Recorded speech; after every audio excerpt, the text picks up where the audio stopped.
Assalamualaikum warahmatullahi wabarakatuh. Bismillah walhamdulillah wassalatu wassalamu ala rasulillah wa ala alihi wa sahbihi wa man tabi'ahu wa wala. Rabbi syrah li sadri wa yassir li amri wahlul 'uqdatam min lisani yafqahu qawli. Subhanaka la ilma lana illa ma 'allamtana innaka antal alimul hakim. Rabbana anfa'na ma 'allamtana rabbi 'allimna alladhi yanfa'una. Rabbi faqihna wa faqih lana wa ahbabana wa jami'al muslimin muslimat. Allahumma faqihna fid din wa 'allimna ta'wil wa aftah 'alaina hikmataka wa anshur 'alaina min khazain rahmatika ya rahimin. Irhamna bi rahmatikal wasi'ah wa 'afina wa 'afu 'anna wa 'ala ta'atika wa syukrika 'inna. Alhamdulillah, sahabat-sahabat salatul fajar, sahabat-sahabat tazkirah subuh yang dirahmati Allah. Kembali kita menyebut, membaca Alhamdulillah di pagi yang mulia ini. Kita wajib menyebut Alhamdulillah dan wajib memahaminya. Alhamdulillah Rabbil Alamin. Segala puji bagi Allah Rabbul Alamin. Segala puji bagi Allah Rabbul Alamin. Semua pujian dikembalikan kepada Allah yang memiliki alam ini, yang mengatur alam ini. Alam ini Allah punya dan Allah yang mengaturnya. Itu yang dipuji dalam Alhamdulillahirabbil alamin. Alam ini dia punya, bumi dia punya, matahari dia punya, semua dia punya dan dia mengaturnya. Kita pun Allah yang mengatur kita. Hidup mati orang tua, sehat sakitnya, senang susahnya, kaya miskinnya, bahagia tak bahagianya, itulah manajemen Allah. Alhamdulillah dan salawat salam ke atas Rasulullah SAW. Tadi sholat kita menikmati bagian pertama surah Al-Muluk. Surah Al-Muluknya patutnya dibaca setiap hari Pak ya. Alangkah indahnya kalau kita bisa baca surah Al-Muluk bersama istri di rumah, bersama anak-anak di rumah. Suratul Muluk ini dalam hadis di antara fadilahnya akan menyelamatkan, membantu, membela dalam kubur. Penyelamat dalam kubur. Subhanallah. Masing-masing surah lain fadilahnya. Surah Al-Muluk yang akan menyelamatkan orang dalam kubur insyaAllah. Kita lihat 1-2 ayat Suratul Muluk karena semuanya tidak sempat Pak ya. Kita lihat dari awal lah. Bismillahirrahmanirrahim. Tabarakalladzi biyadihil mulk wa huwa ala kulli syai'in qadir. Maha agung, maha suci Allah yang semua kerajaan miliknya. Kerajaan alam ini milik Allah semuanya. Kita menumpang di buminya. Kita menghirup oksigennya. Kita meminum airnya. Kita berjalan beraktivitas di atas buminya. Kita memanfaatkan fasilitas matahari Allah punya. Hujan Allah yang menentukan. Angin Allah yang menentukan. Allah itu biyadihil mulk. Semua kekuasaan di tangan Allah. Dalam pada itu wa huwa ala kulli syai'in qadir. Allah mampu melakukan segala-galanya yang dia kehendaki. Allah itu juga allazi khalaqal mauta wal hayata. Maut dan mati Allah yang menciptakannya. Di sini kan didahulukan maut dulu Pak, baru hayah. Khalaqal mauta. Allah menciptakan maut wal hayat dan mati. Maut dulu. Karena dalam suratul Baqarah, kalau kita lihat dalam suratul Baqarah, memang maut dulu. Baru hayah, baru maut, baru hayah. Tengok ayat 28 surah Al-Baqarah. Kaifa takfuruna billah. Halaman 5 Pak ya. Ayat 28. Kaifa takfuruna billah. Macam mana kalian melawan kepada Allah? Kufur, engkar, degil. Tidak mau tunduk dan patuh. Kaifa takfuruna billah. Macam mana kau kufur kepada Allah? Wa kuntum amwata. Dahulunya kamu mati. Fa'ahyakum, kemudian dihidupkannya kamu. Sebelum lahir, sebelum wujud, dianggap tak ada, dianggap mati. Kemudian ada. Summa yumitukum. Kemudian nanti satu saat akan mati. Hari-hari kita mendengar inna lillahi wa inna ilaihi raji'un. Nanti sekian hari lagi giliran kita pula. Summa yumitukum. Kemudian kamu akan dimatikan. Summa yuhyikum. Kemudian akan dihidupkan. Hidup. Terakhir. Summa ilaihi turja'un. Ketika kita hidup terakhir, kita akan kembali kepada Allah. Summa ilaihi turja'un. Kemudian kita akan kembali kepada Allah. Bila kembali kepada Allah, tengok ayat suratul Ghasyiyah. Inna ilaina iyabahum summa inna alaina hisabahum. Tengok surah Ghasyiyah. Hal hadisul Ghasyiyah Pak ya? Hal ataka hadisul Ghasyiyah ayat penutup terakhir. Inna ilaina iyabahum. Halaman 592. Inna ilaina iyabahum. Mereka semua akan kembali kepada kami, kepada Allah. Thumma inna alaina hisabahum. Kemudian akan dihisabnya nanti. Dihitungnya berapa umur. 60 tahun, 70 tahun. Sepanjang 70 tahun. Apa yang dibikin, apa yang dibuat. Dengar tak azan. Ada enggak masjid di kediaman Bapak? Ada. Didengar azan dengan baik. Kaki sehat, kendaraan ada, jalan mulus. Akan ditanya tuh Pak. Inna alaina hisabum. Summa inna alaina hisabum. Semua akan dihisab. Rumah berapa luasnya, berapa modalnya, berapa kamarnya, berapa penggunaan listrik dalam seminggu, sebulan, kemana saja digunakan. Listrik dibayar untuk apa? Air, semuanya akan ditanya Pak. Dalam satu hadis kan ada 4 pertanyaan asas. Ada katanya 5. Pertama, berapa usia Anda? Kemudian perinciannya akan ditanya. Kemudian masa muda. Masa muda bikin apa? Secara khusus masa muda akan ditanya. Kemudian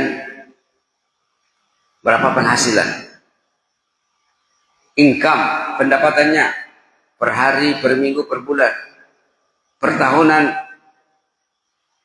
Itu maka perlu bayar zakat Pak ya. Akan ditanya berapa hasil yang diperoleh dan kemana digunakan.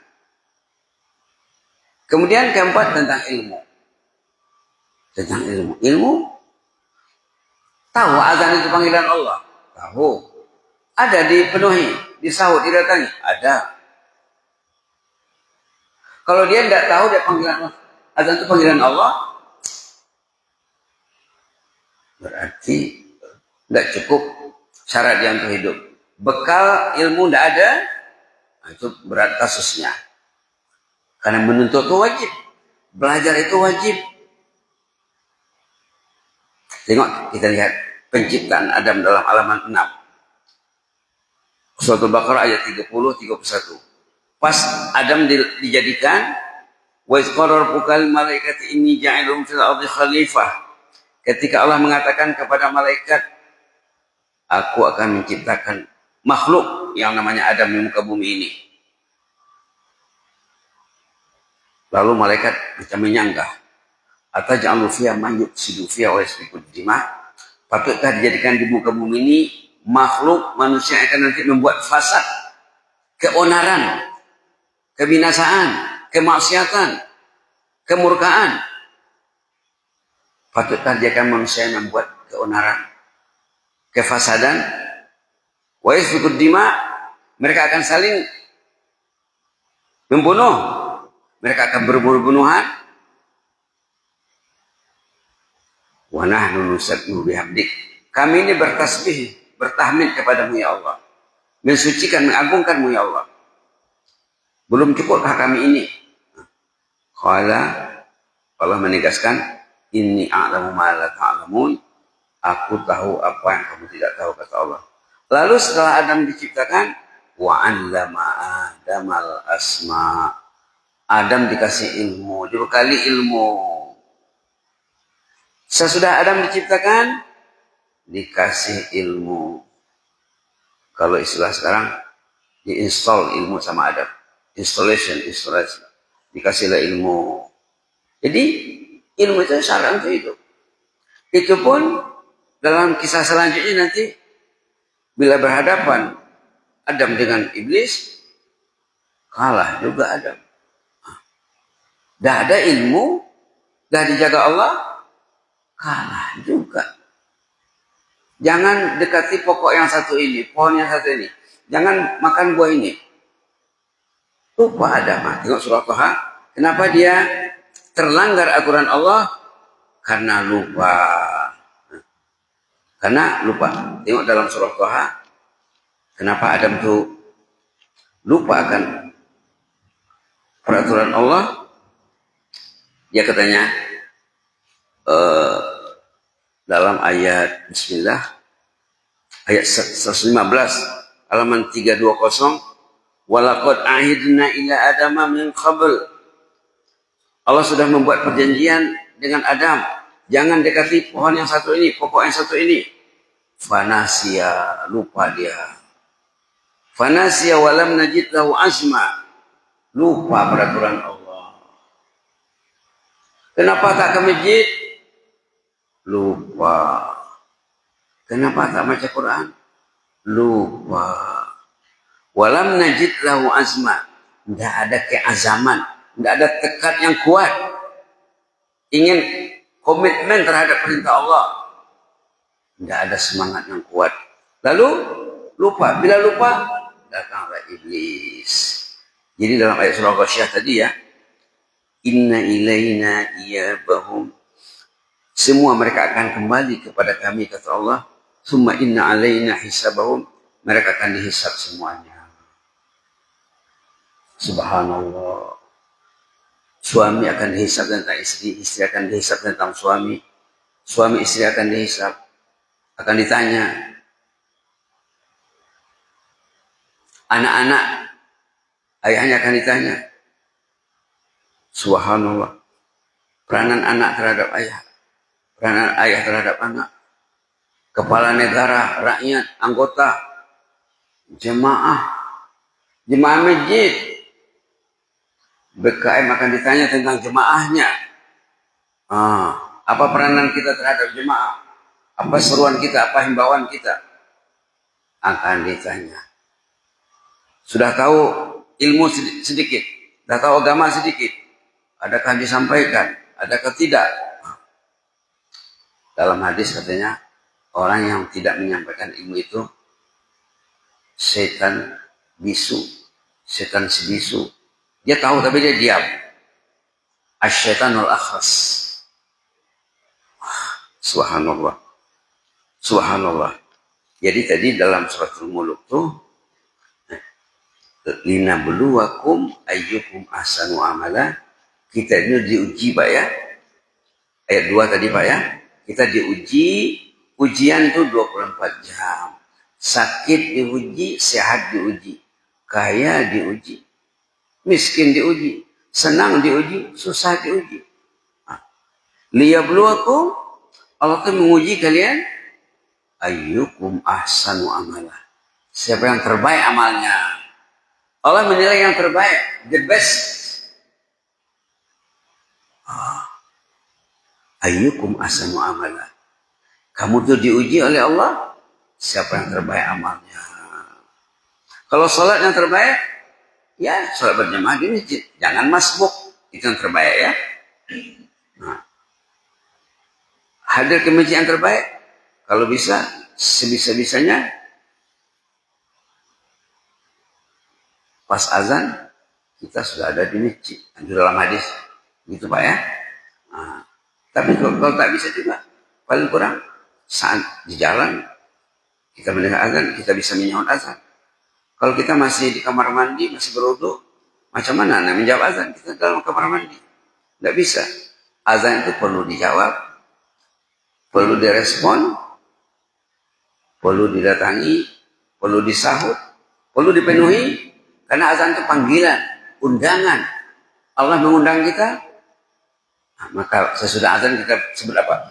Allahumma rabba hadhihi da'wati tammah. Ya Allah, inilah panggilan yang sempurna, undangan yang sempurna. Tidak ada undangan mengatasi undangan Allah. Kalau di Malaysia, di Brunei ditulis di masjid, tiada panggilan menandingi panggilan Allah. Kalau pergi ke masjid, yang membuat Telekom yang buat. Ibunya kamar HP di situ, ditulisnya tiada panggilan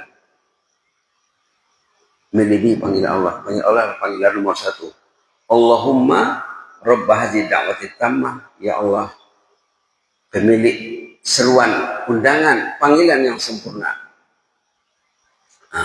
Jadi perlu direspon. Sebaik-baiknya kalau kita nggak bisa 5 waktu menjawab azan di masjid, 1 waktu sehari, 2 waktu sehari. Pas kita masuk masjid, kita sudah mendapat doa malaikat. Sampai kita keluar, malaikat mendoakan. Subhanallah. Kemarin sudah dibilang, langkah dikira langkah ke masjid nanti mencegah azab dalam kubur. Subhanallah. Langkah ke masjid mengampunkan dosa, langkah ke masjid menaikkan derajat. Orang yang datang sembahyang subuh ke masjid, derajatnya naik. Nanti bila dia sembahyang zuhur, nilai sembahyang zuhurnya berubah. Beda dengan orang yang tak ke masjid. Setiap kita datang ke masjid, derajat naik, derajat naik, derajat naik. Kenaikan dapat. Bila kenaikan dapat, nilai ibadat meningkat. Begitu Islam Pak ya, mengatur. Subhanallah. Di samping menghapuskan dosa, ada 3 fadilat melangkah ke masjid. Kemarin yang kita baca dalam hadis kemarin itu, mencegah azab dalam kubur.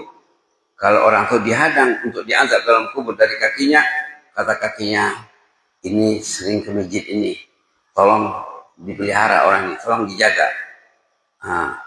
Kalau datang serangan dari kepala, tilawah Quran yang membelanya. Orang ini orang suka mengaji ini, tolong dilindungi. Kalau datang dari depan, sedekahnya yang membelanya. Kata sedekah, oh ini orang rajin sedekah, tolong jangan diganggu. Begitu kira-kira maksudnya Pak ya. Yang jelasnya Suratul Mulk ini mengatakan kita tuh diuji, ujian 24 jam, ujian sepanjang hidup, ujian waktu sakit, ujian waktu sehat. Sehat diuji kita bersyukur, sakit diuji kita bersabar. Membuat taat, kita berbuat taat, diujinya kita ikhlaskan. Kalau terlanjur buat maksiat diuji juga, cepat-cepat bertobat. Terlanjur buat maksiat, kesilapan, tak disengaja contohnya, cepat-cepat bertobat. Karena kalau orang itu melakukan dosa, tidak segera bertobat, dosanya akan beranak. Menurut seorang ulama, setiap detik dosa yang belum ditaubat, belum taubat dari dosa yang dibuatnya, setiap tarikan nafasnya mengembang. Subhanallah. Karena hukum wajib, hukum bertobat itu wajib segera. Tidak bisa ditangguh, tidak bisa ditunda. Wajib fauri kata ulama. Kalau kita terlanjur buat dosa, kita wajib bertobat segera.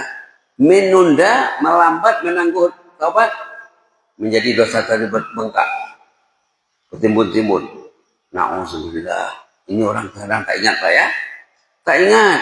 Itu maka kadang-kadang usia sudah di hujung, tidak juga mau ke masjid. Dia dililit dosanya. Dibelenggu dosanya. Dosa ini melilit. Dosa ini memblokir. Dosa ini mendinding dari ketaatan. Dosa juga mendinding dari ilmu, dari rahmat Allah.